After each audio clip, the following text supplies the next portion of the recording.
నీటిపారుదల ప్రాజెక్టు నిర్వహణ కోసం 14,637 కోట్లు కేటాయించినట్టు తెలుస్తూ ఉంది. సో సరిపోతాయా అంటే దీంట్లో పోలవరానికి ఎంత వెచ్చించవచ్చు సార్?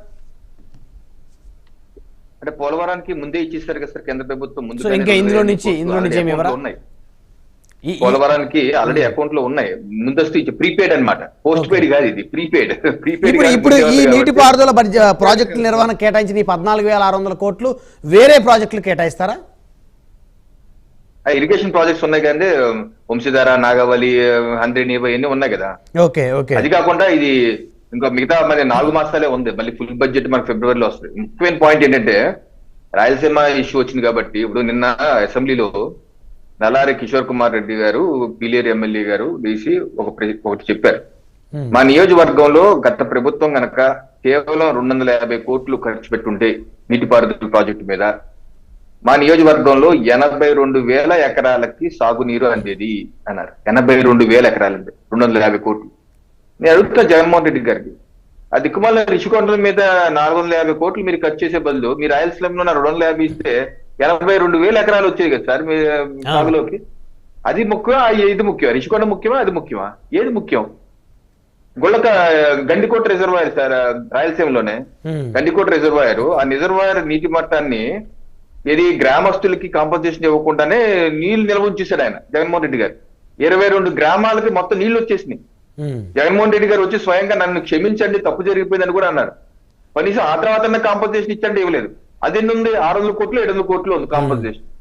ఈ రిషికొండ 500 కోట్ల మీద అధిక ఇస్తే సరిపోయేది కదా. ఏంటి ప్రయారిటీ ఏది ప్రభుత్వానికి? పోనీ ఆయన ప్రాంతం కూడా ఆయన చేయలేదు కదా సరిగ్గా, ఆయన నిలబెట్టిన ప్రాంతానికి కూడా సరిగ్గా చేయలేదు. అది సమస్య. ఇప్పుడు ఈ చర్చలో ప్రధానంగా మీరు ఒక భారతీయ జనతా పార్టీ సంబంధించినటువంటి నాయకుడిగా పోలవరం ఎప్పుడు పూర్తవుతుంది, అనిల్ కుమార్ యాదవ్ గారు చెప్పినట్టు కాకుండా నార్మల్గా ఎప్పుడు పూర్తవుతుందని చెప్తే అందరూ వింటారు సార్. ఇప్పుడు సంక్రాంతి రేపు జనవరి నుంచి డయాఫ్రమ్ వాల్ వర్క్స్ మొదలవుతున్నాయండి. ఓకే.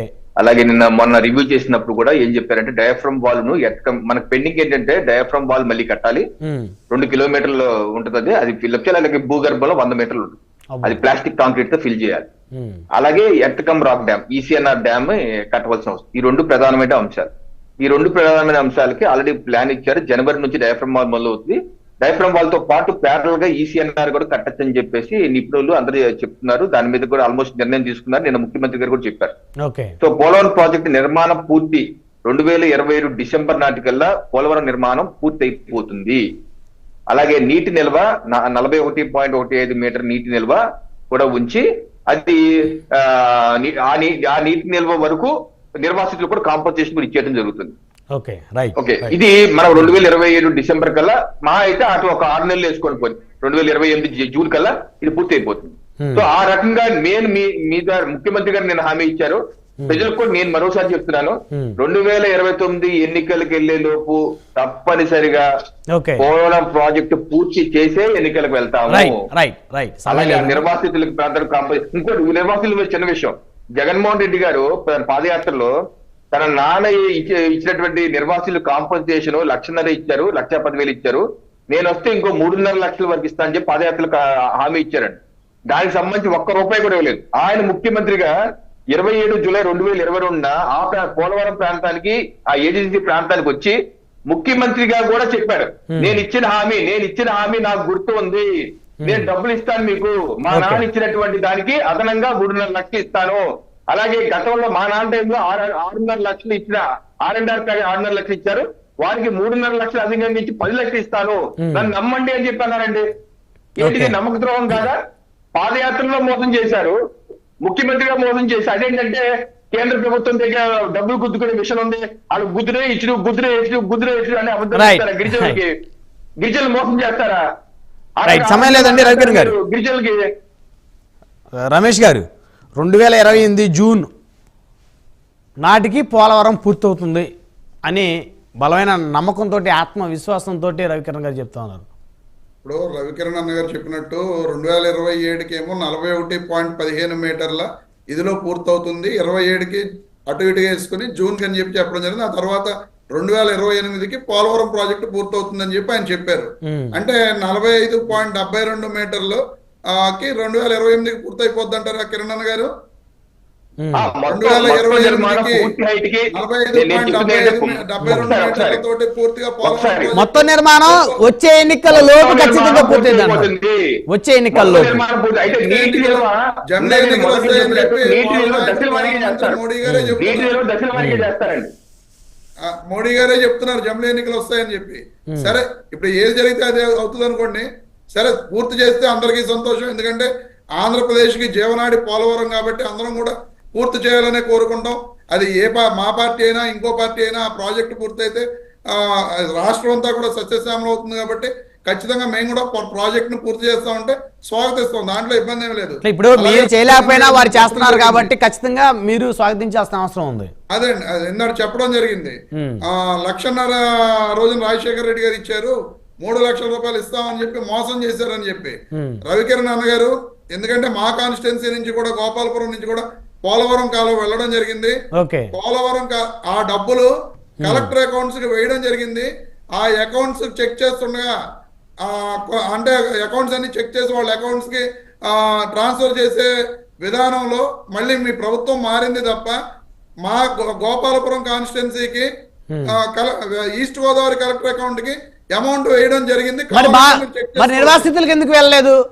అదేండి వాళ్ళ అకౌంట్స్ అన్ని చెక్ చేసి కలెక్టర్ అకౌంట్ నుంచి వాళ్ళకి ట్రాన్స్ఫర్ పెట్టమని చెప్పి ఆదేశాలు ఇవ్వడం జరిగింది. ఎందుకంటే ఆ రోజున గోపాలపురం కాన్స్టిట్యున్సీ ఎమ్మెల్యే గారు మా తలారి వెంకట్రావు గారు వైఎస్ జగన్మోహన్ రెడ్డి గారిని చాలా సార్లు రిక్వెస్ట్ చేసిన తర్వాత మా కాన్స్టిట్యున్సీలో పోలవరం కాలం వెళ్ళింది కాబట్టి నాకు తెలుసు. ఈస్ట్ మరి అలాంటప్పుడు మీ నియోజకవర్గంలో ఎవరైతే ఆ పోలవరం నిర్వాసితులు ఉన్నారో వారికి డబ్బులు వెళ్ళినాయా లేవా అనేది మరి మీరు తెలుసుకున్నారా? డబ్బులు వెళ్ళలేదు సార్. అదే నేను చెప్తున్నా. కలెక్టర్ అకౌంట్ కి వేయడం జరిగింది. మరి కలెక్టర్లు అంటే మీ కలెక్టర్ మీద పెట్టేస్తున్నారండి, వాళ్ళు తీసేసుకున్నారు. కాదు నేను అదే చెప్తున్నా, మీకు క్లియర్ గా విషయం చెప్తున్నా. కలెక్టర్ అకౌంట్ కి వేయడం జరిగింది. అక్కడ డేటా తీసుకున్న తర్వాత వీళ్ళ అకౌంట్స్ అన్ని కూడా వెరిఫై చేసి అంటే కేవైసీ అన్ని చేయాలి కదండి. డబ్బులు పడాలంటే కేవైసీ అన్ని చేయాలి కదా. అవన్నీ కూడా మీరు రెడీ చేసి ఇమీడియట్ గా మాకు రిపోర్ట్స్ పెట్టమని చెప్పి కలెక్టర్ గారు కూడా ఆదేశాలు ఇవ్వడం జరిగింది అలాగా. ఎందుకంటే నాకు క్లియర్ గా తెలుసు.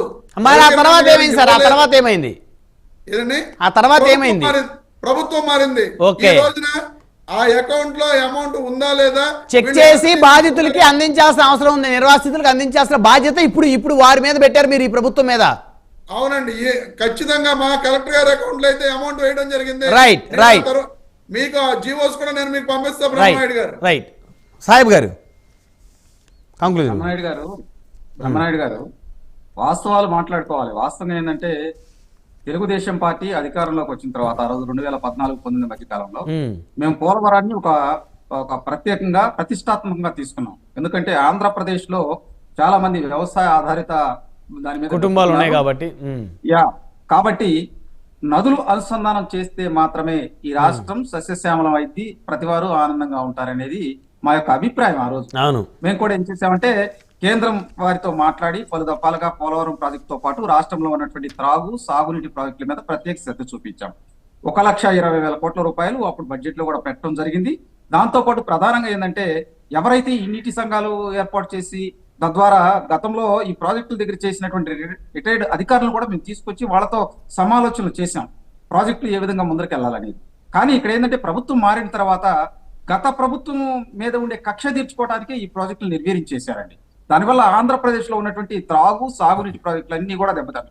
దీంతో పాటు ప్రధానంగా ఏంటంటే పరిమితులకు మించి అక్కడ ఇసుకతో వేయటం వల్ల ఆ నదీ పరివాహక ప్రాంతాల్లో ఉండేటువంటి రైతులు చాలా తీవ్రంగా నష్టపోయారు. అక్కడ ఈ రోజు కూడా పంటల కృష్ణా నది పరివాహక ప్రాంతంలో అయితే అసలు డెల్టా ఉన్నటువంటి ఆక్వా రైతులు అందరూ దెబ్బతిన్నారండి. ఈ ప్రెజర్ ఎక్కడ దాకా పడిందంటే నెల్లూరు దగ్గర ఉన్నటువంటి ఆక్వా వాళ్ళ మీద కూడా పడింది. కాబట్టి నేను ఏమంటానంటే ఏమండి ఇక్కడ ఒకటండి, రైతులు అనగానే ఏదో ఒక ప్యాడీ వాళ్లే కాదండి, హార్టికల్చర్ ఉండిద్ది, ఆక్వా కల్చర్ ఉండిద్ది. దీంతో పాటు మీకు వేరే పంటలు వేసుకుంటా ఉంటారు ఆ ప్రాంతాల్లో.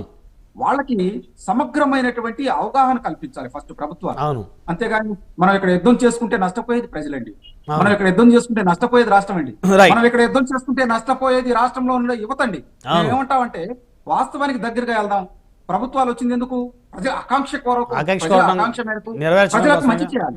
అదే విధంగా మనం ఇక్కడికి వచ్చుకొని ఏదో నా పార్టీ ఇచ్చేసింది నీ పార్టీ ఇచ్చేసింది కాదండి. రాష్ట్ర ప్రజలకు ఏం చేసాం, ప్రాజెక్టులు ఎంతమందికి పూర్తయినాయో దాని గురించి మాట్లాడుకుంటే చాలా మంచిగా ఉండిద్ది అనేది నా అభిప్రాయం. Right, right. తాతన్ శెట్టి గారు, నేను conclude సార్, చేస్తా. ఇప్పుడు నేను conclude నలుగురు చేస్తున్నానండి. పోలవరం ప్రాజెక్ట్ ని మేము ఏ విధంగా తీసుకున్నామంటే చంద్రబాబు నాయుడు గారు 28 సార్లు ఆయన ప్రత్యక్షంగా ప్రాజెక్టు పనులు పరిశీలించారు, 80 సార్లు వర్చువల్ గా ప్రాజెక్ట్ పనులు పరిశీలించారు. ఆసియాలోనే అత్యంత వేగంగా జరుగుతున్నటువంటి కన్స్ట్రక్షన్ అవార్డు కూడా మాకు ఆ రోజు వచ్చింది. కానీ జగన్మోహన్ రెడ్డి గారు ఏం చేశారు? ఈ ప్రాజెక్ట్ తీసుకెళ్లి బనకచెర్లలో పెడదామని అన్నప్పుడే ఈ రాష్ట్రంలో ఉన్న ప్రజలు అరే జగన్మోహన్ రెడ్డి గారు తప్పు చేస్తున్నారనే భావంలోకి వెళ్ళిపోయారు. రాష్ట్రంలో రైతులు ఆత్మహత్యలు చేసుకుంటే ఏ రోజు మాట్లాడాల, రాష్ట్రంలో ధాన్యం అమ్ముకోవడానికి వసతులు కల్పించాలా, ఇవన్నీ చెప్పుకోవాలంటే కోకల్లో ఉండేయండి. Right, right. సాహిబ్ సమయం లేదు. తాతన్ శెట్టి గారు, గోదావరి, పెన్నా, నాగవలి, వంశాధార నదుల అనుసంధానికి నిర్ణయం తీసుకున్న ప్రభుత్వం ఈ నదులన్నీ కూడా ఎప్పుడు అనుసంధానం చేసే అవకాశం ఉంటుందో అనుకోవచ్చు? హలో సార్, నేనేమంటానంటే మొట్టమొదట పోలవరం చెప్తాను. లెట్ మీ ఎవరి పార్టీకి వాళ్ళు డిఫెండ్ చేసుకోకపోయినా అల్టిమేట్ గా మనందరం ఒక ఉన్నతంగా, నాకు తెలిసి బాగా మంచి వాతావరణంలో జరిగింది. 5 మంది ఇంక్లూడింగ్ బ్రహ్మనాయుడుతో సహా. నేనేమంటున్నానంటే ఇది నిజంగా ముందుకెళ్లేటటువంటి స్టెప్ ఒకటైతే మనం రవికిరణ్ గారితో ఢిల్లీకి వెళ్దాం, లేదా సాహెబ్ గారితో ముఖ్యమంత్రిని కలుద్దాం, లేదా నా వైపు నుంచి మీరందరూ కలిసి వస్తే ఉప ముఖ్యమంత్రిని కలుద్దాం. అలా కదా మనం ఆలోచించాలి. అంటే ఒక స్టెప్ ముందుకు తీసుకెళ్ళాలి. మేము అన్నమయ్య నుంచి ఇప్పుడు అక్కడ ఉన్నటువంటి బాధితులు ప్లస్ రైతులు ఆల్ పార్టీస్ వాళ్ళు మేము త్వరలో కలుస్తున్నాం ముఖ్యమంత్రి గారిని, ఉప ముఖ్యమంత్రి గారిని. ఏం చేసి అంటే మనం డిఫెండ్ చేసుకొని మాట్లాడేద్దాం. అంటే ఇప్పుడు రవికిరణ్ సోదరుడికే చెప్పాలి నేను, వాళ్ళు అడిగి అల్టిమేట్ గా అది ఒక జాతీయ స్థాయిలో కాబట్టి అక్కడి నుంచి రిలీజ్ చేయాలి అన్నప్పుడు ఏదో మీకు ఇచ్చేసినాం, ఇదో మాకు ఇచ్చేసినాం అంటే ఒక ఇంట్లో 2 ఇడ్లీలు 3 ఇడ్లీలతో పాటు 6-7 ఇడ్లీలు తిని నేను తినింది 2 అనేవాడు కూడా ఉంటాడు. అది అర్థం చేసుకొని మళ్ళీ మనం బయట నుంచి తీసుకురావాల్సిన బాధ్యత తీసుకొని వచ్చి మొత్తానికి వీ విల్ అంటే మనం కంప్లీట్ చేద్దాం.